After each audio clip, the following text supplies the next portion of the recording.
안녕하세요. 제 나이는 50대 중반이고 외동 아들을 둔 엄마입니다. 10여 년 동안 혼자 아이를 키우다가 몇 년 전에 재혼했어요. 재혼은 정말 꿈에도 생각하지 않았던 일이었어요. 전 남편과 시부모 때문에 결혼 생각을 포기했었거든요. 제가 태어난 가정은 평범한 가정이었고 부모님은 다른 이에게 불편함을 끼치지 않으려고 정말 열심히 사시는 분들이셨어요. 그런 모습을 보며 우리도 그렇게 살아야겠다는 생각을 많이 했어요. 부모님은 엄격하셨지만 사랑으로 우리 삼형제를 키워주셨어요. 제가 언니라서 책임감이 강했고 공부도 열심히 했기 때문에 좋은 대학에 진학할 수 있었어요. 대학 생활은 그리 힘들지 않았고 낭만도 있었답니다. 거기서 나쁜 일이 있었다기보다는 긍정적인 경험을 많이 쌓았어요. 대기업에서 일하기는 힘들었지만 항상 긍정적으로 생각했어요. 현재는 재정적으로 안정되고 월급도 괜찮은 직장에서 일하고 있습니다. 함께 일하는 동료들 덕분에 큰 문제 없이 사회생활을 이어갈 수 있었어요. 인생이 이대로 계속 흘러간다면 죽을 때 괜찮은 삶을 살았다고 스스로 칭찬할 수 있을 것 같았어요. 내 친구들이 결혼을 하더라고요. 그중 한 친구가 나 혼자 솔로로 지내는 게 안타깝다는 생각에서 나와 잘 어울릴 것 같은 사람을 소개팅해줄래 하여 주셨어요. 소개팅 상대는 대기업 기획팀에서 일하는데 내가 다니는 회사와 가까워서 그랬어요. 남자랑 사귀는 게 서툴러서 이때까지 제대로 된 연애를 해본 적이 없었거든요.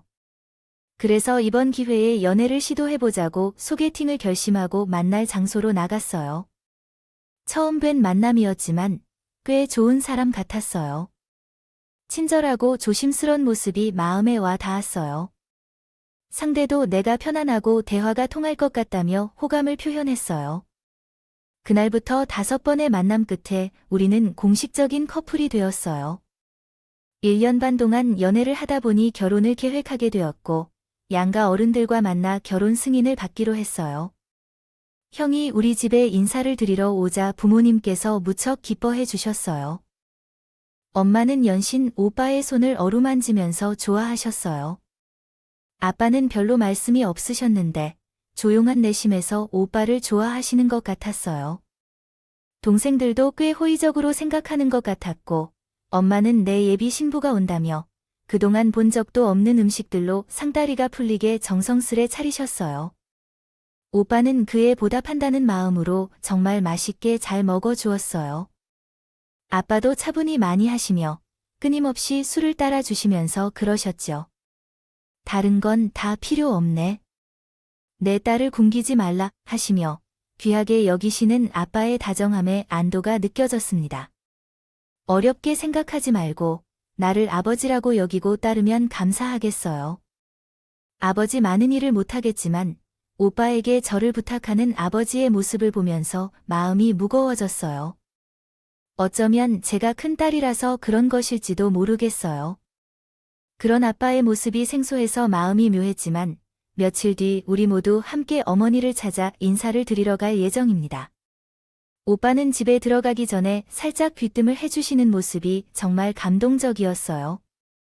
엄마는 세련되고 깔끔한 성품이라 처음에는 어려웠지만 알아가다 보면 참 좋은 분이라는 것을 이해했으면 좋겠어요. 제 애정이 강하기 때문에 그렇다는 건 알아요. 걱정하지 마세요. 엄마들이 자식을 사랑하는 마음을 가려는 개들도 모르겠어 내가 그 정도 일을 더 않게 드물어 어머님께 잘할게요. 너무 걱정하지 마세요. 좋은 모습을 보여드리겠습니다. 전에는 자신감 있게 예비 시댁을 방문했었어요. 그러나 집에 들어선 순간 방금의 결의가 흔들리기 시작했죠. 예비 시부모님이 오시기 전에 집안을 대청소하고 음식 냄새로 가득한 집과는 달리 진짜 다르더라고요. 우리가 집에 들어간 순간 어머님은 소파에 앉아 계셨는데 저희를 위해 음식을 주문하고 계셨어요. 그 모습을 보자 남자친구는 제가 눈치가 있나 체크를 한답니다. 엄마, 미리 준비를 하시라던데. 우리는 언제까지 이곳에 있을 건데요? 라며 주문하셨는데요. 통화가 끝난 후에 역정을 내셨어요. 통화 중이었는데 매너 없이 제 시간에 맞춰 따뜻한 것을 먹으려고요. 나 엄마의 발언에 아가씨네요. 우리 제 딸이 만난 사람이 만나 반가워요. 라고 하며 얼굴을 훑어보시더라고요. 젊은 아가씨가 참 수수한데 제대로 된 액세서리가 없어. 그래도 리모네이드 컵과 목걸이를 한 모습에 원래 화려한 건 좋아하지 않아요. 큰 알 목걸이는 피하는 편이에요. 라고 말했습니다. 무조건 검소하게 보이려고 하는 것이 좋은 건 아니에요. 그런 것도 다 차례에 맞는 보석이 있는 법이라고. 눈에 띄어야 하는 자리에 아가씨처럼 핀지 귀걸이를 구분도 안 되는 걸 하고 가면 수수한 게 아니라 초라하게 보일 수 있다고 말씀하시면서 당신이 진주 귀걸이와 세트 목걸이를 살짝 만지시는 것을 일부러 제지하라는 듯한 억지스러운 모습을 보였어요. 저와 시어머니의 첫 만남은 좋지 못했어요. 거실에 앉아서 계속 이야기를 나누는 동안 시어머니는 음식을 대접해주는 것을 생각해주지 않아서 실망했어요. 얼음을 보는 앞에서 복슬복슬하게 먹는 모습을 보이려 일부러 아침을 적게 먹고 나와 배가 고프다고 하는 척해 배가 쪼그라들었다는 느낌을 받았어요. 어머니는 오빠의 집안이 얼마나 유서 깊은 집안인지 자랑하시던 중 언뜻 오빠의 자랑을 시작하셨어요. 우리 조카 재용이는 어디 가녀도 빠질 게 없는 나의 자녀 중에서 명절이나 기념일마다 엄마가 꼼꼼히 챙기고 있어요. 내 친구들 중에는 우리 아들에게 많은 용돈을 주는 걸 너무 품고 죽기 일쑤라고 생각하나 봐요. 어느 부모라도 자신의 자녀를 자랑스럽게 생각할 거라고 생각해요.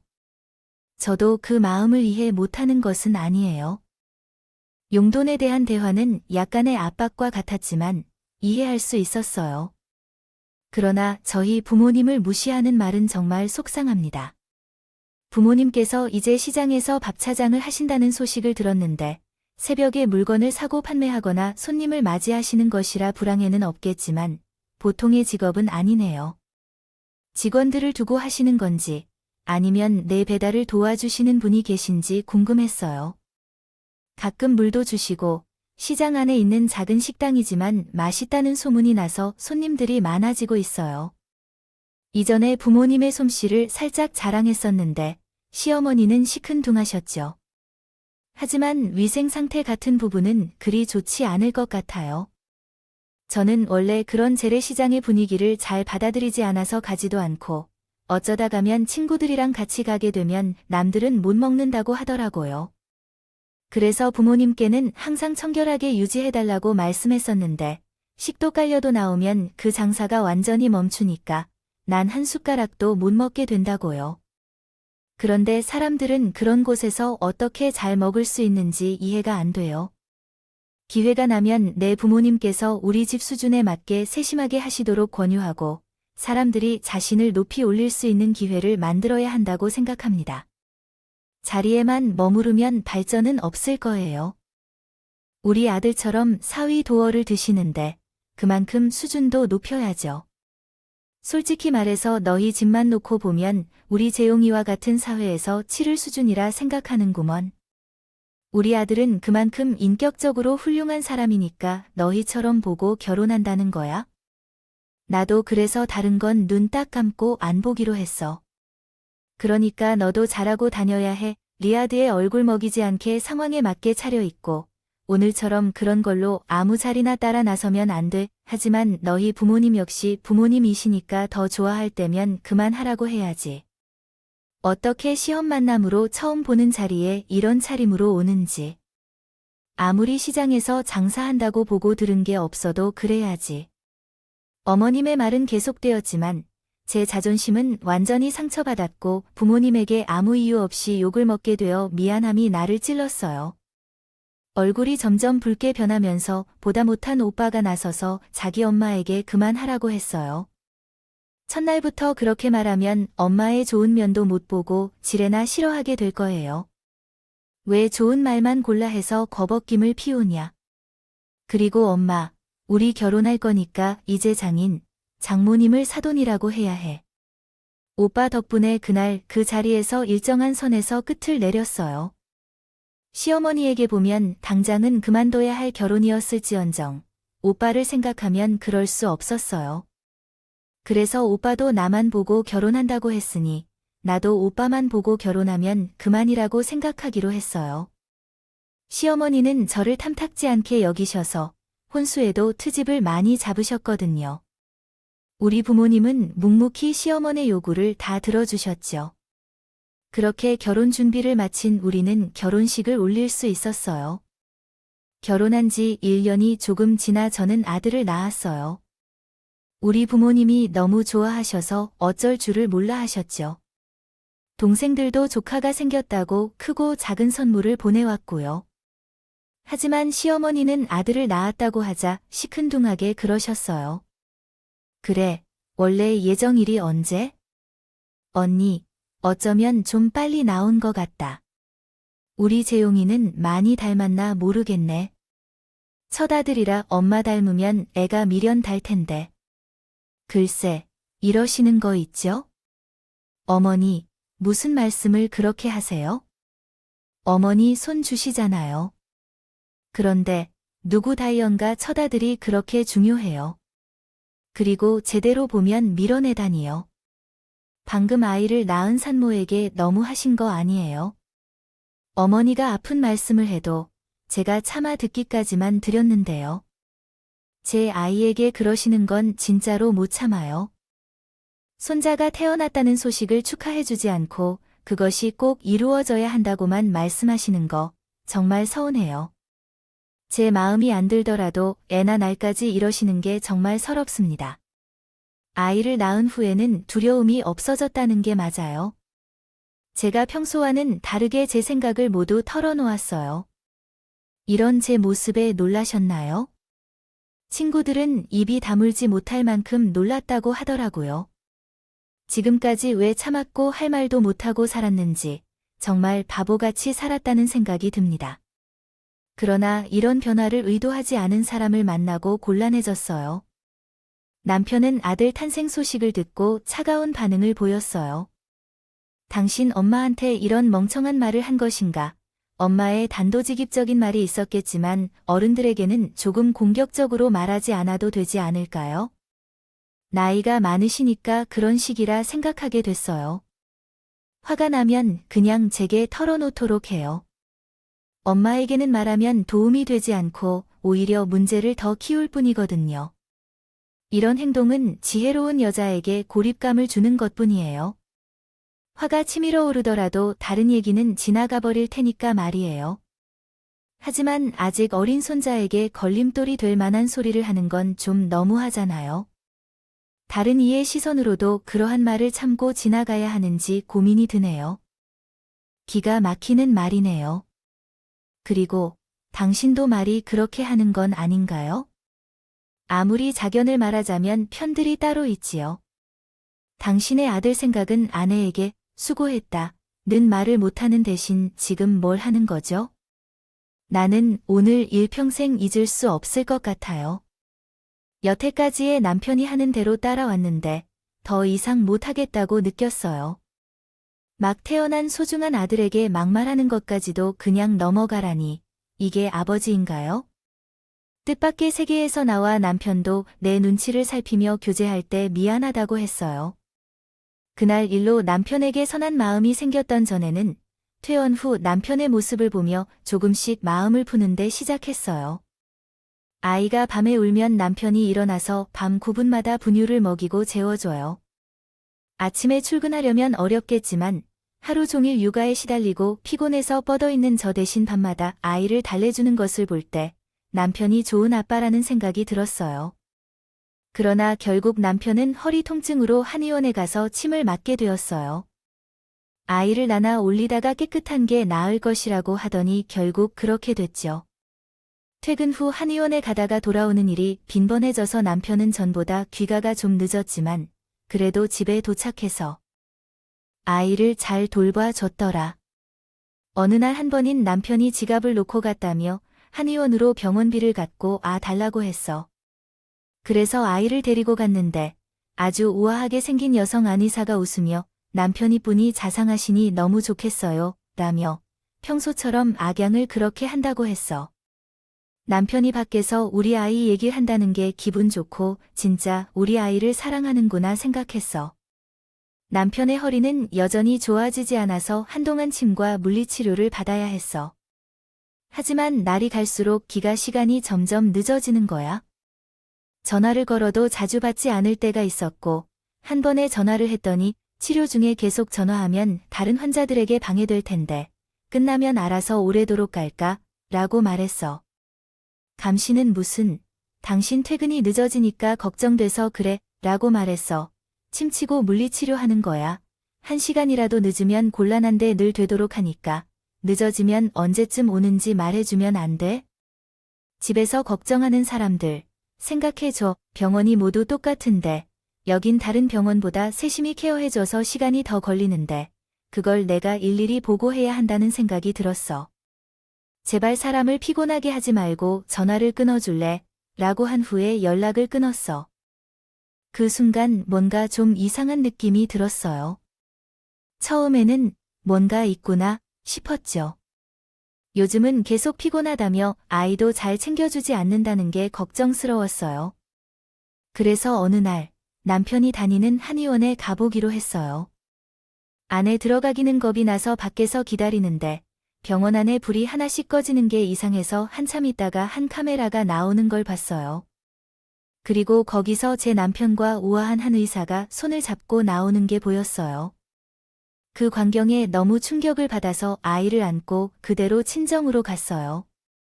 친정 부모님은 반가워하시며 급하게 저녁을 해주셨어요. 부모님을 보니 남편의 외도에 대해 언급할 수 없을 것 같아서 미안했어요. 그렇게 친정에서 밥을 먹고 집으로 돌아왔는데 이미 밤 10시가 넘어가고 있었어요. 남편은 아직 집에 오지 않았고 문자 한 통도 없었어요. 머릿속에는 이혼이라는 두 글자가 계속 떠다녔지만 혼자 아이를 키우는 것이 어려울 것 같아서 그 생각을 지우고 남편이 돌아오길 기다렸어요. 약 30분 후 남편이 집에 돌아왔고 아이를 안으면서 노는 걸 보니 마음이 편해졌어요. 우리 진우, 오늘 엄마랑 즐겁게 놀았어? 라고 말했죠. 밥도 잘 먹었어? 오늘 뭐 했어? 너의 모습이 너무 가증스러워서 도대체 봐줄 수가 없었어요. 당시에 너는 어디 다녀왔어? 나 아까 친정 갔다 왔는데 거기서 1등을 했었네. 언문 다쳤었던데 친정 갔다 왔어. 그런 말을 하지 그랬어. 난 친구가 근처에 온다 해서 만나러 가다가 늦었지. 아주 청사 넘어서 거짓말을 했다고 해도 되겠지요.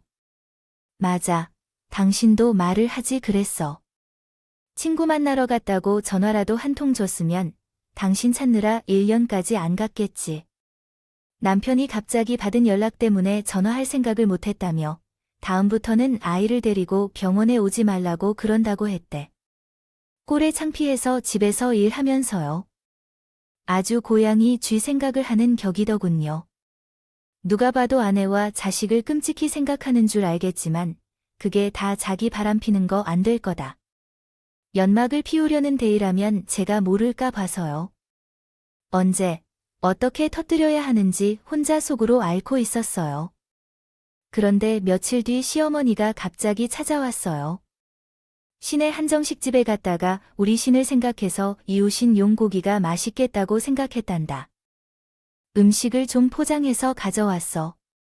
애키가 오라는데 너무 정갈하고 조미료를 넣지 않아서 몸에도 좋다고 하니까 많이 먹고 지능회의식도 만들어 먹여라. 갑자기 신기한 시어머니가 너무 이상해요. 남편의 침도 바르지 않고 거짓말하는 걸 보고 나니 그런지 어머님이 뭘 아는 것 같지가 않아서 쉬는 것 같아 보였어. 어머니가 무슨 일이 있는지 알고 이러시는 거죠? 전부 알기는 했으니 솔직히 말해주세요. 내가 눈치챈 것 같아서 살피러 왔는데 그래서 그러는데 나도 솔직히 해볼까? 나나, 재용이, 나, 니네 집 우리 수준에 안 맞고 많이 틀리다고 참고 가만히 있었는데 살아보니 정말 너무 안 맞다고 느껴져. 그럼 그 안이 사는 어머니 수준에 맞다는 건가요? 이상해요. 제가 보기에 어머님과 어머님 아들 수준이 1, 2, 4를 한참 못 미치는 것 같아요. 작정하고 끝까지 받아치겠다. 얘가 어디서 먹었는지 알지 못하게 시험한 이한테 그런 식으로 말하기는 못한다고. 시장 바닥에서 자라서 그런 건 이해하겠는데 부모한테 뭘 배워서 없겠어. 오늘부터 채용 안 할 거야. 이 집도 내가 나서 없고 이런 사람 올 수 없다. 그래서 오늘이라도 바로 짐을 싸서 아이를 데리고 어떤 곳이나 떠나야 해요. 너라면 이젠 지치다고 생각할 거예요. 몇 사람이 와도 부모님이 보태셔도 이 집에서 떠나면 안 된다고 말씀하신 걸 기억하시나요? 저는 나가선 안 된다고요. 집 밖으로 나가지 않으니 부모님이 보증을 해주시겠다고요. 그대로 지내는 게 제게는 지옥 같은 일이에요. 그러자 엄마는 손에 아이를 안고 이 집에서 강제로 내쫓았답니다. 진짜로 사소한 이유로 사리분을 다 내러 가는구나. 사람이 이해할 만한 말을 하면 이해하겠다 하고 따를 테니까. 무슨 일로 그렇게 구질구질하게 붙어들어서 계속 다른 사람의 아들 발목을 잡고 싶어 하나요? 여기서 이러지 마시고 자기 수준에 맞는 사람을 찾아야 할 타이밍이에요. 그런데 시어머니 손에 떠밀리기 싫다면 밤에는 집을 떠나야만 했어요. 가려는 곳이 없어서 마지막 수단으로 친정으로 향해야 했습니다. 친정에 도착하자 부모님은 묵묵히 용납해 주시고 만난 우리 엄마는 재빠르게 안아주며 눈물을 흘렸어요. 그 다음 날, 제 짐을 그 집에서 밀어내고는 변호사를 선임했습니다. 이혼 소송을 시작했어요. 제게는 알다시피 배우자가 아이의 친권과 양육권을 제한한 것을 빼앗고 그 위에 자료도 받았어요. 당연히 변호사를 통해서 위자료를 제대로 받아낼 것이라고 생각해요. 아이가 크면서 그 집을 한 번도 안 보러 오지 않았고 양육비를 강제로 내보냈어요. 그렇게 이혼의 상처를 잊어가고 있던 어느 날, 예전 회사 동료로부터 남편이 한의사와 함께 좋은 생활을 하고 있다는 얘기를 들었어요. 그 말을 듣고 나니 억울함과 분노가 솟아나왔어요. 한참을 울며 마음을 다잡아 보니 아이를 생각해서라도 이대로 쓰러져서는 안 된다는 생각이 들었어요.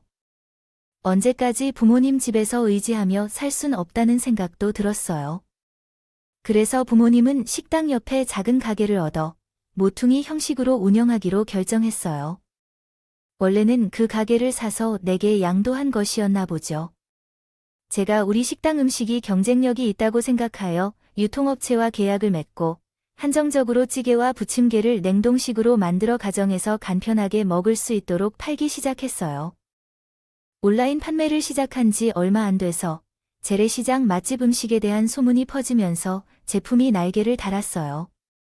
몇 년 후에는 동생들과 함께 식당을 개설하고 밀키트 사업을 시작했어요. 우리 제품은 맛과 가격 경쟁력이 있어서 1인 가정이 늘면서 계속해서 성장했고 여러 스테디셀러를 탄생시키며 인기를 유지했어요.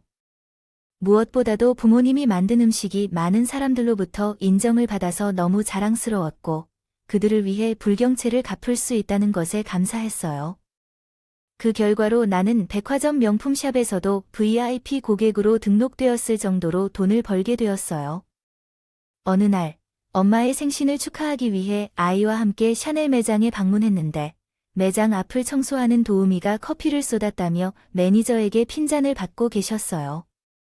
아이를 안고 비켜주려 하자 그분이 걸레질을 하다가 실수로 제 팔꿈치를 친 거예요. 죄송하다며 계속 사과를 하시는데 미안해서 괜찮다고 했어요. 그런데 그 순간 고개를 돌린 채로 누군가와 부딪혀 버렸어요. 경악하게 된 건 그 사람이 바로 제 시어머니였거든요. 어머님은 우리 아이를 보자 울음을 터뜨렸어요. 하, 유치한 년, 내 자식 마냥 우리 강아지야. 갑자기 아이가 손을 잡고 울음소리를 내는데 소름이 돋았어요. 나도 모르게 손을 찰싹 때리며 소리쳤죠. 이거 뭡니까? 어디서 내 아이 손을 만져요? 그러자 화를 내며 소리쳤어요. 내 손주인데 왜 내가 만지 못해? 얘 리신을 보고 싶어서 내가 하루도 편한 날이 없었거든요. 라며 속을 터뜨렸어요. 일 안 된 년이 무슨 헛소리야? 애돌이며 유치원이나 초등학교에 입학할 때도 한 번도 찾아오질 않던 이제 와서 그런 소리를 하다니. 왜 잘난 한의사 며느리한테 서는 손주 못 받나 보려고? 한 번 더 남해를 붙잡으면 경찰을 불러요. 그러자 언짢아서 울먹거렸어요. 큰 연 뒤에 토은방 뒤에 살아오던 민재용이 꽉 앉혀서 한약 사업을 시작하게 해서 가망 있게 만들어주고 친연 나머지 재산을 들고 어디를 가나 보이지 않잖아요. 라며 그래도 함께 산 적이 있는데 우리를 외면해선 안 된다고 했는데요. 이 할머니가 뭘 그러는 거예요? 이제 당신 애랑 상관없는 사람인데요. 진우도 내지 그 집에 아니니까 억지 쓰지 마세요. 그리고 그 한 의사가 당신의 수준에 맞는 며느리가 맞는지 맞네요. 염치 없고 인면수심 이게 말이에요. 아창. 여기서 걸레질라도 하고 살려면 앞으로 저에게 아는 척하지 마세요. 쟤도 물론이고요. 아셨죠? 소리를 질렀더니 매장 매니저가 직접 나와서 소란을 일으킨 사과하며 보안팀을 호출해서 어머님을 끌어내겠어요. 어머니는 질질 끌려나가면서 예정을 생각해서 자기 아들과 재결합을 요구했대요. 그날 저녁 집으로 돌아온 나는 오랜만에 두 다리를 쭉 뻗고 푹 자도록 했죠. 다시 지붕을 피해 하늘이 내리는 벌을 못 피한다더니 그 말이 딱 맞았어요. 그래서 사람은 착하게 살아야 하나 봐요. 인생의 큰 고비를 넘기고 나니 좋은 시간들이 기다리고 있더라고요. 제 이야기를 들어주셔서 감사합니다. 혹시 지금 힘든 시간을 보내고 계신 분들이 있다면 우리 이야기를 듣고 희망을 잃지 않으시기를 바랍니다. 여러분, 댓글에 응원과 현명한 조언 부탁드려요. 좋아요와 구독은 저에게 큰 힘이 됩니다. 오늘도 좋은 일 가득하길.